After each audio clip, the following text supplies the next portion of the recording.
Mantengamos nuestras Biblias abiertas en el libro de Hechos, capítulo 2.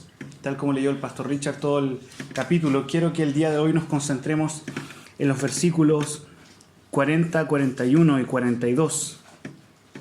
Dice así su palabra: y con otras muchas palabras testificaba y les exhortaba, diciendo: sed salvos de esta perversa generación. Así que los que recibieron su palabra fueron bautizados y se añadieron aquel día como 3,000 personas. Y perseveraban en la doctrina de los apóstoles, en la comunión unos con otros, en el partimiento del pan y en las oraciones. Veamos el versículo 37. Al oír esto, es decir, la predicación de Pedro, se compungieron de corazón y dijeron a Pedro y a los otros apóstoles: varones hermanos, ¿qué haremos? El sermón de hoy lo he titulado: luego de oír el Evangelio, ¿qué haremos? Y esta pregunta, la verdad es que resonó muy fuerte en aquellos que escucharon esta primera predicación de Pedro. Y oro al Señor, al Espíritu Santo, que también pueda hacer lo mismo en nosotros, que al escuchar su palabra nosotros podamos preguntarnos qué haremos, y luego de preguntarnos qué haremos podamos responder correctamente y de acuerdo a su palabra ante el Evangelio. La verdad es que vivimos de verdad en una época de muchas apariencias. Todas las personas están aparentando algo y lamentablemente aparentamos cosas que no somos. No hay una verdadera identidad, y esto lo hemos hablado en otras oportunidades. Y es por eso que necesitamos el Evangelio, porque es el Evangelio que nos da a nosotros una verdadera identidad. Porque esta identidad no está basada en lo que puedo hacer, o en mi desempeño, o en las cosas que he logrado, o en todo lo que he fallado, sino que mi identidad está basada en otra persona, y esa persona se llama Jesucristo. ¿Quién es Jesucristo? ¿Qué es lo que hizo por mí? ¿Qué es lo que está haciendo por mí? ¿Y qué es lo que hará por mí en su segunda venida y en la gloria? Entonces la identidad del cristiano no está en lo que hace o en lo que tiene, sino en quién es en Cristo. Por eso nosotros necesitamos el Evangelio. Y la sociedad de hoy, la verdad es que nos grita: no tenemos una identidad. Al contrario, cambiamos toda identidad. Ya hay una deformación incluso en el concepto de identidad de género y tantas cosas. Pensamos que incluso aquellos que visten bien no pueden robar porque visten bien, y aparentan y tienen una apariencia de que son personas correctas, pero muchas veces son las que más roban, incluso en toda una iglesia o en un país o lo que sea. No hay una verdadera identidad. Por otro lado, hay personas, y la palabra nos dice, que tienen apariencia de piedad. Muestran externamente que son buenos cristianos, o buenos pastores, o buenos maestros, o buenos estudiantes, o buenas madres, lo que sea. Pero es una apariencia, no es la verdad, es una máscara. Por lo tanto, quien nos da verdadera identidad a nosotros es Cristo Jesús. Ahora, qué triste es entender esto. Hermanos míos, qué triste es entender esto y no vivir de acuerdo al Evangelio. Qué triste es conocer esto, saber que esta es la única solución para nuestras vidas, y no vivir o no entender o no aplicar esto. Qué triste es oír el Evangelio y no hacer nada, quedar indiferentes. De hecho, esto me recuerda a la pregunta que Elías les hizo al pueblo ante los profetas de Baal: ¿hasta cuándo claudicaréis entre dos pensamientos? ¿Hasta cuándo seguirán a Jehová? Y este era el problema del pueblo en ese entonces. Es que seguían a Jehová y al mismo tiempo seguían a Baal. Es incompatible. ¿Hasta cuándo, les dice el profeta? ¿Hasta cuándo, les dice el pastor, claudicaréis? Esto es lo que ocurre siempre cuando el Evangelio es predicado y el Señor nos confronta y nos dice: ¿hasta cuándo tú que escuchas esto claudicaréis? Y ahora estas personas, con su corazón compungido porque la palabra les penetró hasta lo profundo de su corazón, hasta lo profundo de su alma, y ellos se preguntan: ¿qué haremos? Al escuchar el Evangelio, ¿qué vas a hacer tú? quienes más necesitamos el Evangelio, por lo tanto somos los mismos evangélicos. Y lo sabemos porque lamentablemente cuánta mala doctrina se predica. Sin embargo, cuando la doctrina es correctamente expuesta, cuando escuchas el Evangelio simple y profundo, ahora, no hay excusa. No es que un falso profeta te esté predicando. Estás escuchando el Evangelio. ¿Qué vas a hacer? ¿Qué haremos? Entonces, por favor, permítanme describir cómo respondieron aquellos que escucharon la predicación de Pedro. ¿Cómo respondieron aquellos que escucharon el Evangelio? Para eso, permítanme hablar estos 3 siguientes puntos que podemos describir de los versículos 40 al 42. El primer punto es el mensaje cristiano. El segundo punto es la respuesta cristiana. Y el tercer punto es la vida cristiana. ¿De qué se trata el mensaje cristiano? ¿De qué se trata la respuesta cristiana? Y luego de responder ante el mensaje cristiano, ¿cómo tú, si te llamas seguidor de Cristo, deberías vivir? De eso quiero hablar el día de hoy de acuerdo a lo que leímos. El mensaje cristiano, entonces, el primer punto. Desde los versículos 14 al 36, que es lo que leyó previamente el pastor Richard, nosotros podemos ver la explicación máxima, simple, poderosa, pero llena de contenido de lo que es el Evangelio. Recordemos, hermanos, que esta predicación de Pedro está en el contexto de Pentecostés. Ocurre el Pentecostés, son llenos del Espíritu Santo. Se cumple la profecía de Joel cuando en el versículo 16 dice: mas esto es lo dicho por el profeta Joel. Es decir, lo que ocurrió en el Pentecostés, ese hecho histórico que ocurrió ahí, tan importante como el hecho histórico que ocurrió, la muerte de nuestro Señor Jesucristo. Estos 2 hechos, la crucifixión, que no se volverá a repetir. Cristo murió una vez y para siempre. El Pentecostés, que no se volverá a repetir, ocurrió una vez y para siempre. Sin embargo, nosotros vemos los efectos de la cruz de Cristo, de su crucifixión, y vemos los efectos del Pentecostés en nuestras vidas. Por eso nosotros necesitamos ser una iglesia llena de Cristo y al mismo tiempo una iglesia llena del Espíritu Santo. Lo que ocurrió en Pentecostés es una señal de lo que la iglesia debe hacer, es ir y predicar a todas las naciones. Y porque ocurrió el Pentecostés, nosotros como iglesia, sí o sí, y no queda otra opción, iremos a ser discípulos a otras naciones. Así como sí, y ciertamente sí, nuestro Señor murió y todos nuestros pecados fueron perdonados, así como ocurrió el Pentecostés y la iglesia fue llena del poder del Espíritu Santo, nosotros seremos llenos, si somos llenos del Espíritu Santo, para anunciar las buenas nuevas. De eso se trata el Pentecostés. No se trata de andar dando vueltas en el suelo, haciendo reacciones extrañas con nuestro cuerpo, para luego salir de la iglesia y seguir murmurando y no cumplir la ley del Señor. Jactarnos de que hablamos en idiomas raros todo el culto, para luego ir a hablar y hablar en contra de la iglesia de Cristo, y maldecir a la iglesia de Cristo, y maldecir al mundo. ¿Es eso una persona llena del Espíritu Santo? Me pregunto, hermanos. ¿O es una persona que en un idioma particular puede predicar las buenas nuevas del Evangelio?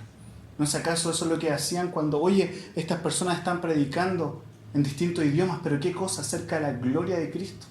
Por eso la palabra nos dice que todo se debe hacer decentemente y en orden.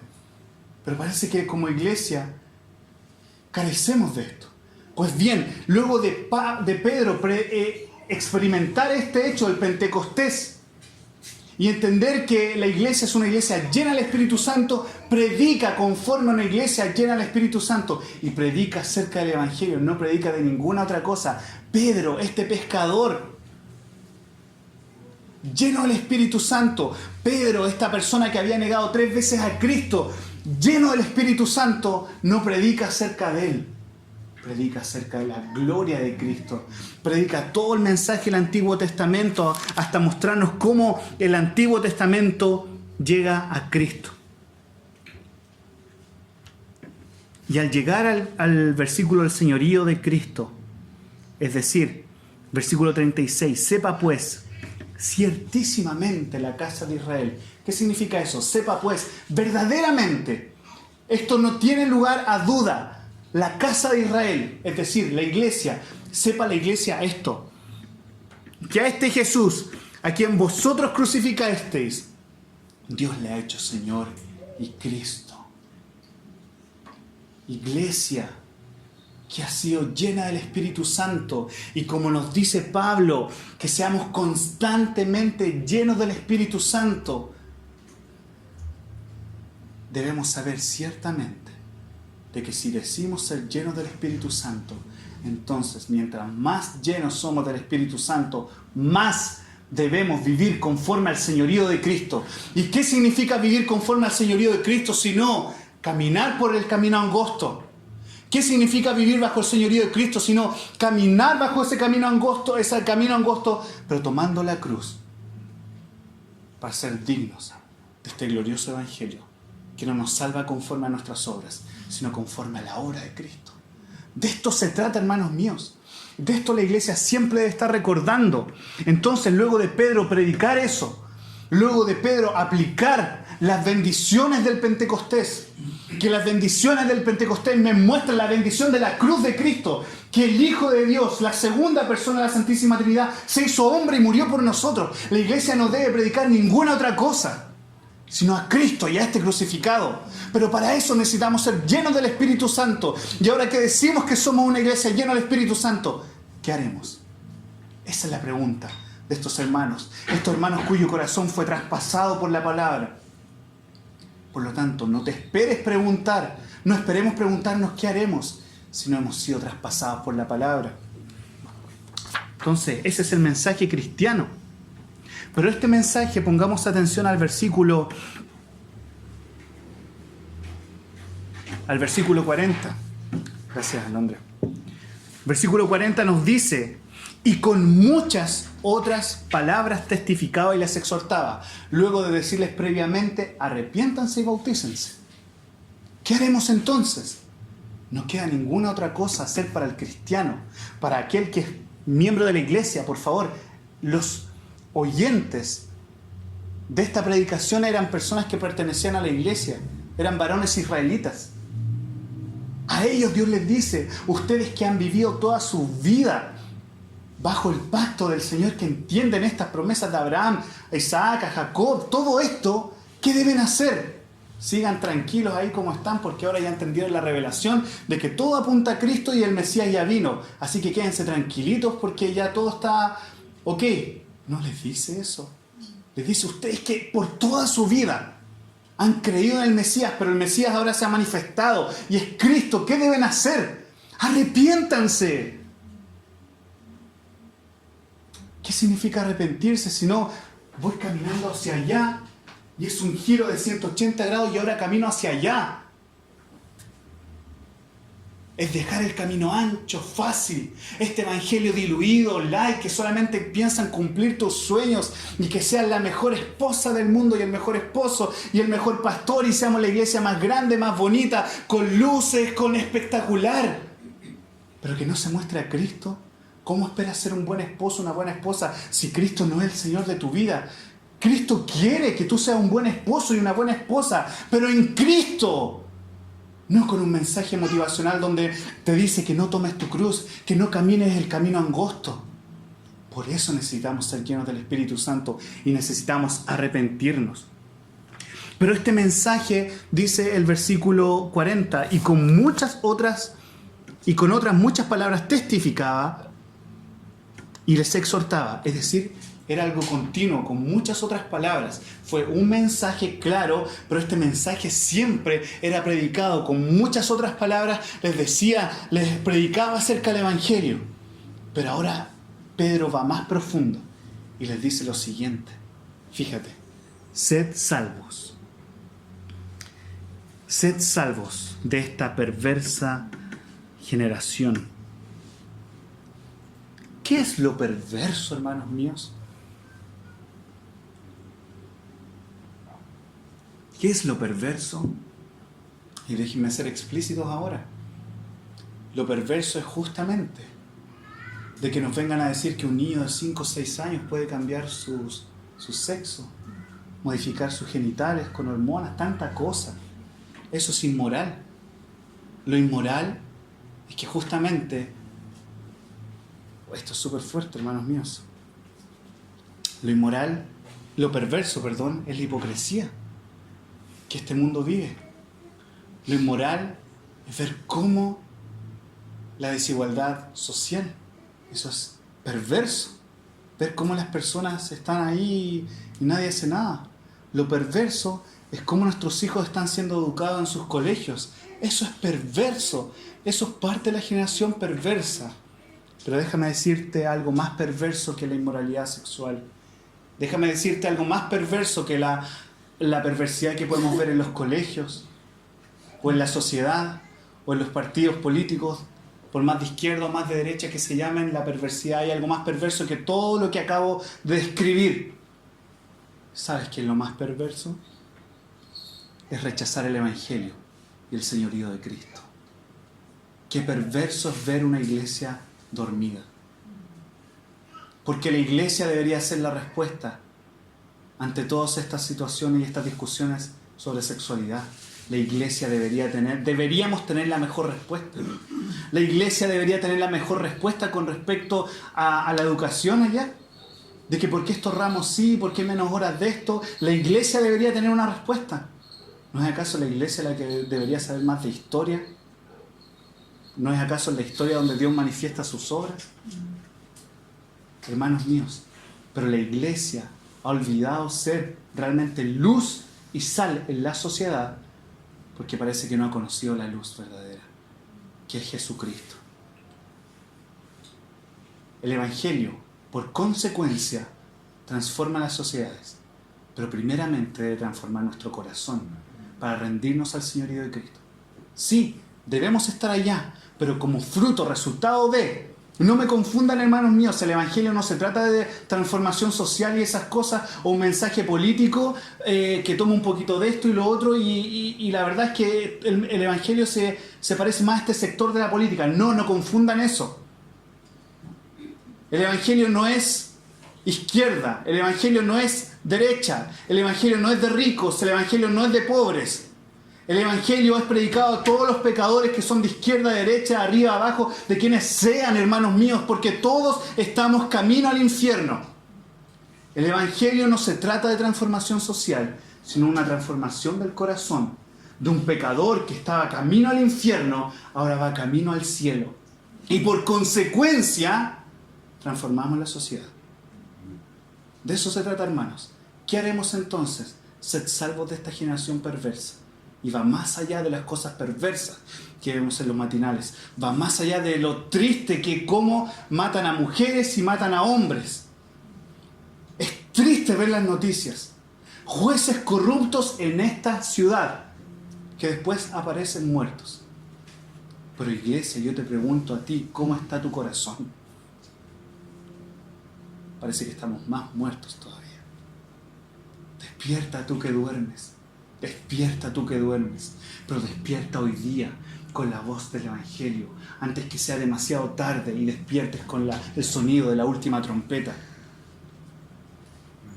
¿Qué haremos entonces? Seamos salvos de esta generación perversa, pero no solamente ser salvos de esta generación perversa que se muestra en los matinales o en las noticias, sino que seamos salvos de una generación que rechaza el Evangelio y el señorío de Cristo. Hermanos míos, rindámonos al señorío de Cristo, seamos salvos de esto. Y cuando Pedro dice, sed salvos, ese sean, es un imperativo, no es un consejo. Hermanos, ahora que hemos entendido lo bonito del Evangelio, ¿por qué no somos salvos de esto? No, sean salvos, una orden, no hay otra opción. Entonces la pregunta es, hermanos míos, ¿estamos consumidos por esta generación rebelde, individualista, que rechaza el Evangelio, o estamos siendo salvos de esta generación? ¿Cómo está tu vida? ¿Qué manifiesta tu vida? ¿Se conforma a esta generación rebelde o realmente busca al Señor? Por lo tanto, ese es el mensaje cristiano, hermanos míos, que me habla del Evangelio, pero también me habla de los frutos del Evangelio. El segundo punto que quiero tocar entonces con ustedes el día de hoy es la respuesta cristiana.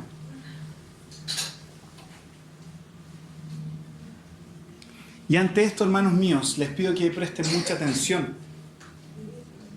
Al escuchar el mensaje del Evangelio, no hay sino dos opciones, hermanos.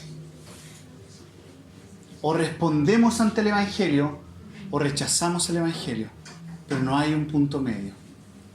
Si hay alguno en medio de nosotros que osa o quiere vivir un punto medio, es decir, una vida de tibieza espiritual, las palabras de Apocalipsis son muy claras para los tibios.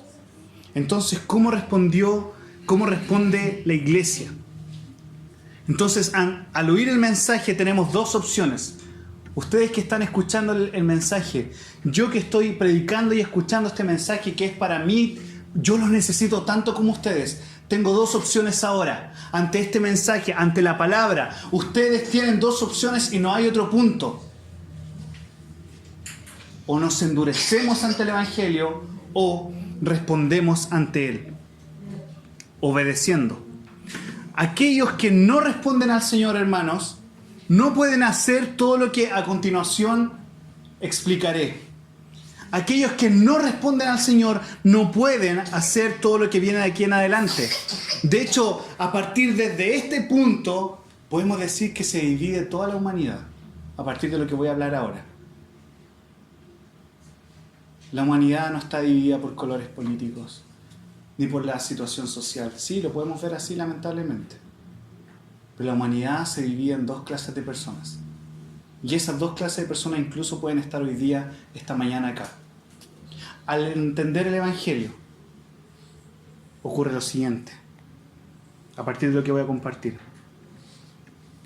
Lo primero entonces, acuérdense lo que dije, aquellos que rechazan el Evangelio, aquellos que no responden al Evangelio, no pueden hacer lo siguiente. ¿Y qué es lo primero entonces? Los que sí reciben el Evangelio. Lo primero que hacen es recibir la palabra predicada. Fíjate el versículo 41. Dice, así que los que recibieron su palabra fueron bautizados y se añadieron aquel día como 3,000 personas. Lo primero que hace alguien que ha sido verdaderamente afectado por el Evangelio es que recibe su palabra. ¿Y sabes qué significa acá recibir? Es dar la bienvenida. Es como cuando tú esperas a alguien importante o amado en tu casa y que necesitabas verlo, pero ha pasado mucho tiempo que no lo veías y de repente golpea la puerta a tu casa. ¿Cómo lo recibes tú? Pasa adelante, bienvenido, eres bien recibido. A eso hace referencia esa palabra. Dice a los que recibieron la palabra, a los que escucharon el Evangelio y fueron cautivados por el Evangelio y abrieron las puertas de su casa y le dijeron al Evangelio, bienvenido, atesoramos este mensaje. Y pueden abrir las puertas de su casa porque es Cristo quien abre las puertas. Abre las puertas de su corazón porque Dios es quien abre el corazón de Lidia. Fue quien abrió el corazón de Lidia. Uno de los problemas entonces de nosotros, no quizás hermanos, uno de los problemas de la iglesia del día de hoy es el siguiente. Es que escuchamos el Evangelio, pero no hemos recibido el Evangelio. Tú sabes esto. Dicen, no, si yo sé acerca de Jesús, sé que Jesús murió por mí, murió por los pecadores y soy salvo por la gracia del Señor. Lo has escuchado, pero yo te hago esta pregunta. ¿Has recibido el Evangelio? ¿Lo has atesorado como la perla del gran precio a tal punto que lo dejas todo por este precioso Evangelio? ¿Has escuchado el Evangelio? Tú puedes decir sí. Y yo te hago la pregunta, ¿has atesorado el Evangelio? ¿Has recibido el Evangelio? ¿El Evangelio ha transformado tu vida? ¿O solamente ha llenado tu cabeza de una linda y bonita información? ¿Por qué viniste hoy, el día de hoy? solamente para limpiar tu conciencia de todos los pecados que cometiste en la semana o durante toda tu vida? ¿O realmente viniste porque el Señor motivó nuestros corazones, porque no había ninguna otra opción sino venir a adorar al Señor y a recibir su palabra? Porque tienes sed, porque tienes hambre. A todos los que tienen sed y hambre, vengan y beban gratuitamente el agua de la vida que hoy se presenta a ti. Todo el oro, toda la plata del mundo depositada en tu cuenta corriente no va a cambiar tu vida. Tener la familia perfecta no va a cambiar tu vida. Es el Evangelio aplicado por el Espíritu Santo, predicado correctamente por la palabra de Dios, es lo que cambia tu vida. Pero no solamente que lo escuches, sino que lo atesores. Hermanos míos, tienes un alma. Un alma que un día va a partir. ¿A cuántos funerales tú has ido en tu vida? ¿Cuántas veces has presenciado un cajón adelante en la iglesia, un ataúd o en una sede social como esto, o en una casa, y has visto a esa persona que está muerta, has visto ese cuerpo ahí? ¿Sabías tú, y si es que no lo sabes, o si es que lo sabes pero no te has dado cuenta, un día tú vas a estar ahí? Tu cuerpo va a estar ahí, pero tu alma va a estar o en el infierno o en el cielo. Hoy día el Señor te está hablando la gloria del Evangelio. ¿Qué estás haciendo? ¿Estás solamente escuchando o estás recibiendo?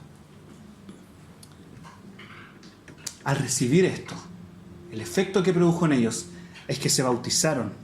Hicieron una profesión pública a través del bautismo de que eran parte de la iglesia del Señor. Ellos, a través del bautismo, que dicho sea de paso, el 28 de este mes nosotros tenemos bautismos. A través del bautismo ellos dijeron públicamente, seriamente, nosotros somos miembros de la iglesia.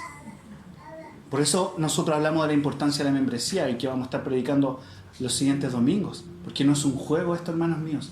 No es que somos simpatizantes de la iglesia, ni tampoco miembros de un partido político. Esto no es un partido político. Es el cuerpo de Cristo, quien como un organismo crecemos como iglesia, como comunidad, pero también es una institución donde el Señor ha puesto oficiales, ha puesto pastores, ha puesto los sacramentos, la Santa Cena. Y quienes públicamente las personas dicen, yo sigo a Cristo, quiero recibir el bautismo. Públicamente se hacen miembros de la iglesia. Hay una seriedad en esto. Aquellos que reciben solamente pueden ser bautizados junto con sus hijos. ¿Por qué junto con sus hijos? Porque mira lo que dice el versículo 39. Porque para vosotros es la promesa. Y solamente para vosotros, papás, ¿no?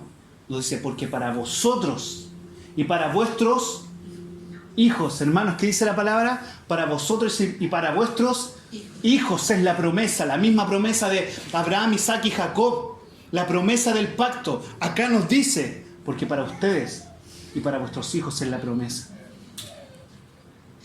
Pero hablaremos justamente más acerca del bautismo el próximo domingo a las 9:30 de la mañana acá, para los que quieran ser bautizados el 28. Entonces ahora quiero pasar al último punto, la vida del cristiano. El primer punto entonces era el mensaje cristiano. El segundo punto, la forma que recibieron la respuesta cristiana. Y el tercer punto es la vida cristiana. Aquellos que escucharon el mensaje y se distinguen de aquellos que lo escuchan y lo rechazan. Y ellos al escucharlo lo atesoran, responden atesorando la palabra, viven de la siguiente manera. Entonces el tercer punto, la vida de los cristianos. Quienes oyen, quienes reciben y quienes son bautizados junto a sus hijos y quienes son miembros de la iglesia, realizan el siguiente único, de acuerdo a estos versículos, y glorioso acto que lo podemos resumir en una sola palabra, un solo verbo. Versículo 42. Aquellos que escuchan, aquellos que reciben la palabra y son miembros de la iglesia, realizan lo siguiente, versículo 42, y perseveraban. Aquellos que escuchan, reciben, perseveran. Ayer les mandé un mensaje en el grupo WhatsApp de la iglesia. Quienes no estén en el grupo WhatsApp de la iglesia y desean informarse, pueden hablar con el hermano José y los puede incluir. Pero ponía algo y realmente reflexionaba en esto. La verdad es que cada uno de nosotros persevera en algo. Todos nosotros perseveramos en algo. Perseveramos en nuestros sueños, en querer alcanzar cosas que no pueden ser malas y están bien. En que perseveramos en que nuestros hijos tengan una buena educación, una buena comida, calor en el hogar, etcétera, etcétera. Y está bien, debemos hacerlo. La cosa es que cada uno estamos perseverando en algo. Algunos perseveran en sus pecados, en la idolatría, en la contumacia, que es uno de los pecados que Dios más aborrece. ¿Qué es la contumacia? Es la dureza de cerviz o duros de cabeza en buen chileno. Es que está la palabra, el Señor les habla, pero son duros de cerviz, duros de cabeza y no entienden, y no entienden, y no entienden. Este pueblo era duro de cerviz. Cada uno de nosotros perseveramos en algo. Perseveramos en la flojera o en el ocio. Todo lo que usted hace en el día es porque persevera en esto.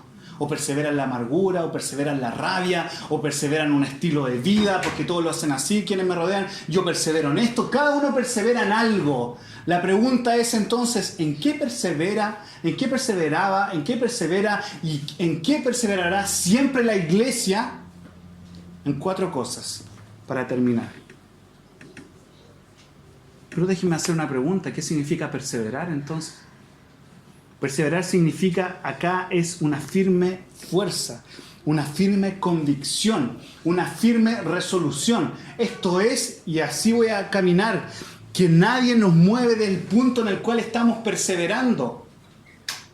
Un atleta, alguien que se está preparando para unas olimpiadas, para correr, persevera en tener una buena dieta, persevera en hacer ejercicio todos los días, persevera, nadie lo mueve de eso.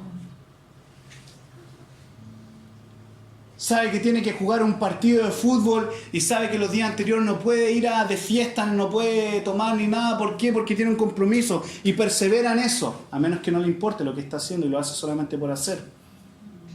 Pero la perseverancia es una resolución firme, una convicción firme de tu cabeza, de tu corazón y de tu voluntad a perseverar o a hacer algo. Entonces la pregunta es, ¿en qué perseveró la iglesia? ¿En qué debería perseverar usted y yo? ¿En qué deberíamos perseverar? Y déjeme, antes de decir en qué deberíamos perseverar, enfatizar esto. Que cuando las personas escucharon la predicación de Pedro, no dijeron, ¿y qué voy a hacer? Es importante ese punto. Dijeron, ¿qué haremos? Es algo en conjunto. El cristianismo no es cada uno paso santo, no es que, a mí nomás. Sí, sabemos que Dios nos salva personalmente e individualmente, pero Dios no nos salva para ser individualistas. Somos parte de una comunidad. Y si el Señor me salva a mí, el Señor también quiere salvar a tu casa. Yo y mi casa serviremos a Jehová. Yo y mi iglesia serviremos a Jehová. Pero no es que yo lo serviré de acuerdo a mi manera. No, lo hacemos de acuerdo a la palabra del Señor.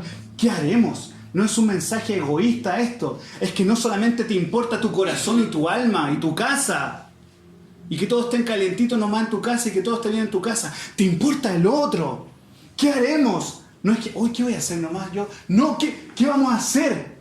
Hermana, ¿qué vamos a hacer? Hermano, ¿qué vamos a hacer? Hijos, ¿qué vamos a hacer? Arrepiéntanse, bautícense. Sean salvos de esta perversa generación. Entonces, ¿en qué perseveraban la iglesia?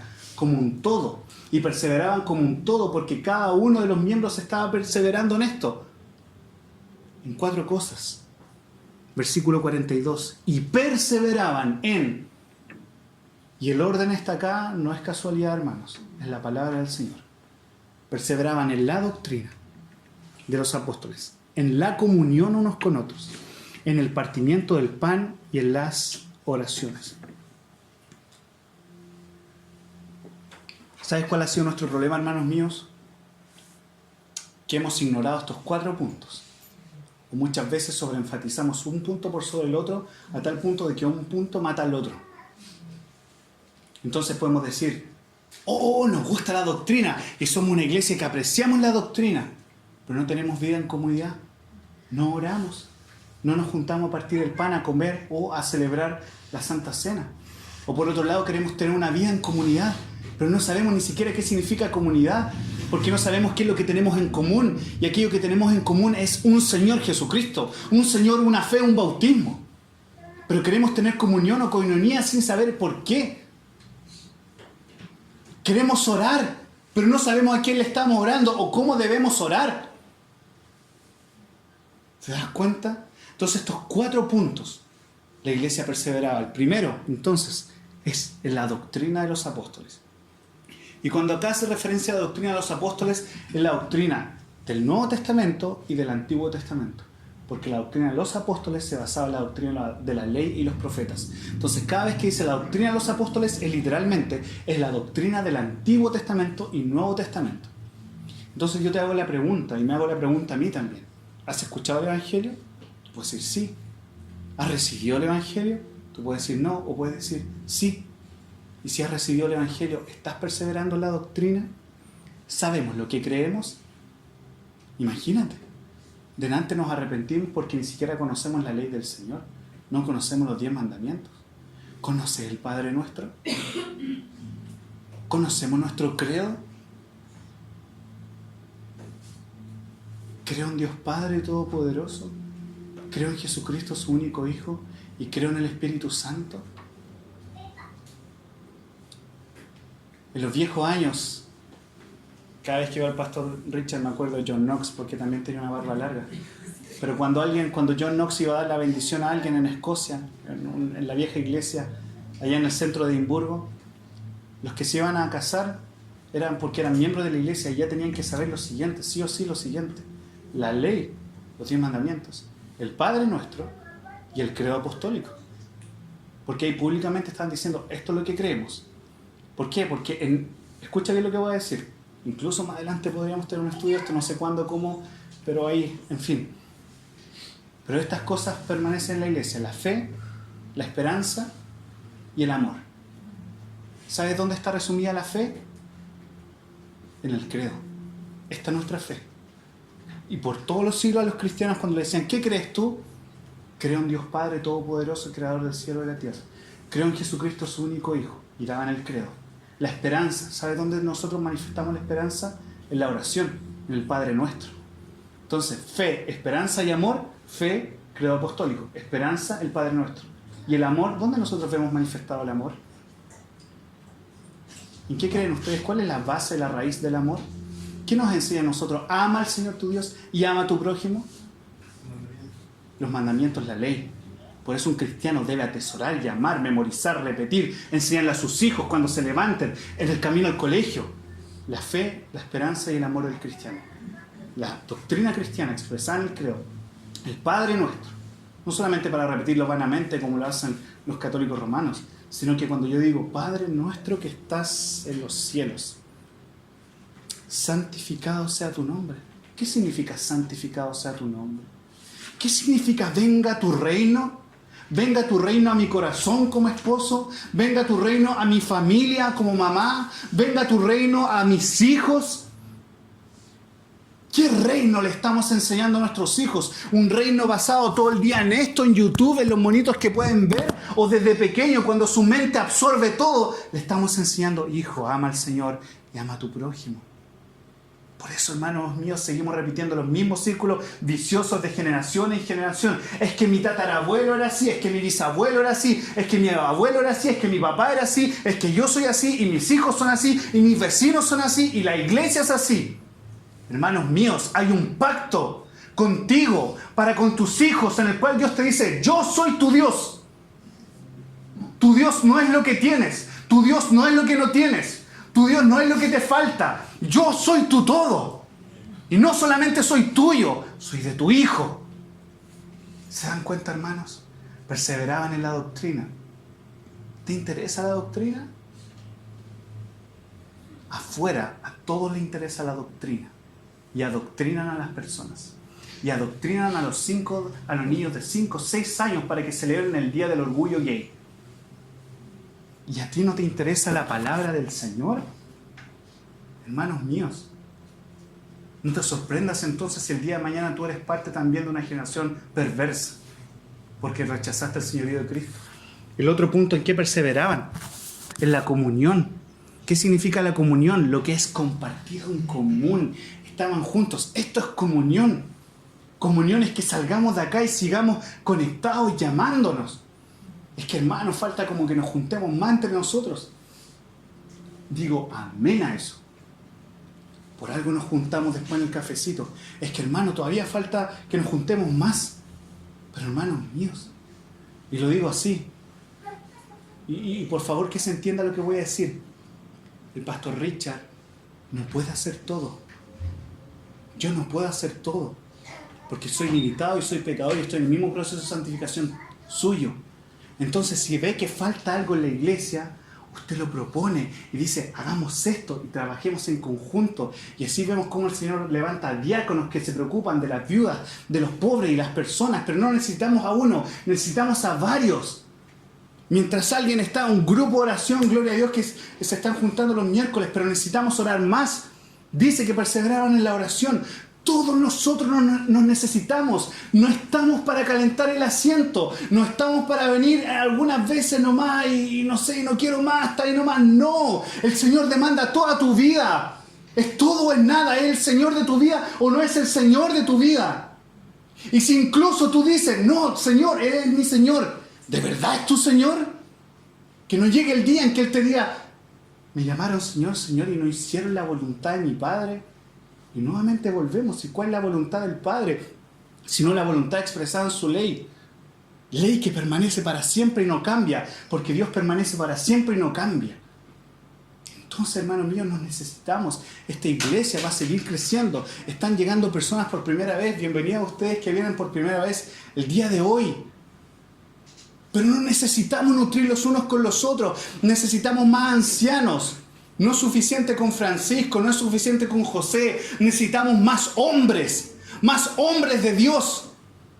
Que no solamente tengamos bien puestos los pantalones, sino que tengamos la Biblia en nuestros corazones para poder bendecir a nuestras mujeres, a nuestros hijos. Eso necesita la sociedad. Eso necesitamos como iglesia. Hombres y mujeres de Dios llenos del Espíritu Santo. Pero ¿cómo vamos a ser hombres y mujeres de Dios si no perseveramos en la doctrina, en la comunión, en el partimiento del pan y en las oraciones? Si no perseveramos en la doctrina, oración, partimiento del pan y comunión, la verdad es que dudo que seamos cristianos.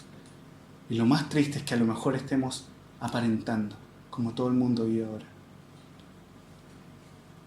Apariencia de piedad. Qué terrible, hermanos. Qué olor más desagradable. ¿Te desagrada ver un político corrupto? ¿Te desagrada ver tantas cosas? ¿Hay algo más desagradable que ver a un político corrupto o lo que sea? O un pastor corrupto. Bueno, es justamente eso. Es ver a cristianos y pastores corruptos de mentira.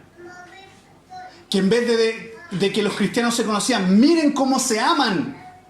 Ahora nos pueden decir, miren cómo se odian y miren cómo se maldicen. Miren.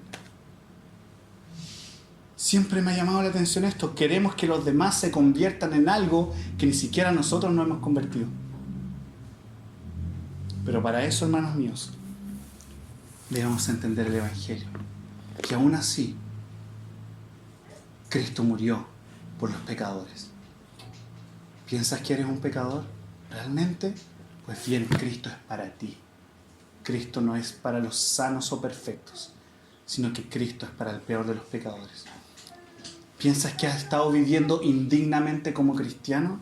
¿Piensas que solamente has escuchado el Evangelio y no lo has recibido? Pues hoy, domingo, 14 de julio del 2019, hoy Cristo te llama a ti. No importa si naciste en una familia cristiana o no, eso no importa.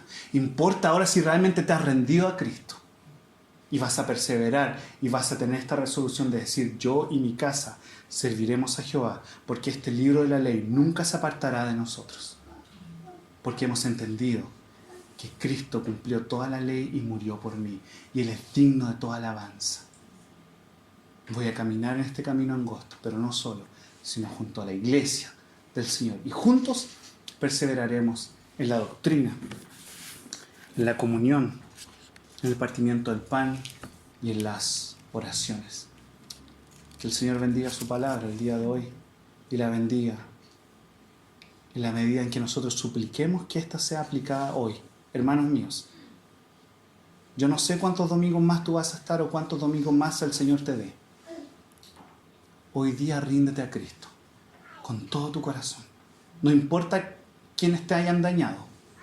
No importa si has sido dañado por otra iglesia u otras personas, o si tú has dañado a otra iglesia o a otras personas. Hoy día, escucha el Evangelio y recíbelo como lo más glorioso que hay. Y resuelve perseverar en estas cosas. Oremos como iglesia.